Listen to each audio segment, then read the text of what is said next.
એની ભૂલ શું? માત્ર એક બ્લેક પટ્ટી.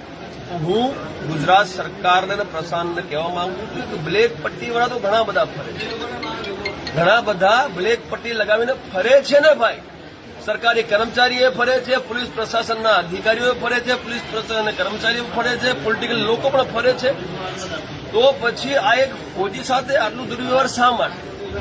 હવે અમારી જે માંગ છે એ ફોજીની માંગ છે. એટલે અમારી એટલે એ અધ્યક્ષતાપૂર્વક ફોજી કરે, જેના પર અન્યાય થયો એને સન્માન માટે એને આ માંગો મૂકી છે. એ આપના માધ્યમથી હું અહીંના જે એસપી સાહેબ છે ત્યાં સુધી પહોંચાડવા માંગુ છું કે જે ફરિયાદ થઈ છે એના ઉપર ફોજી ઉપર એ ફરિયાદ ખોટી છે, એને રદ કરવામાં આવે એવું એને કીધું છે ને એને અમે સમર્થન કરીએ છીએ. બીજું એને અમને એવું કીધું છે કે જે પોલીસ કર્મીઓ હતા જેમણે એમના ઉપર હુમલો કર્યો છે એ તમામ પોલીસ કર્મીઓનું સસ્પેન્શન થાય અને એમના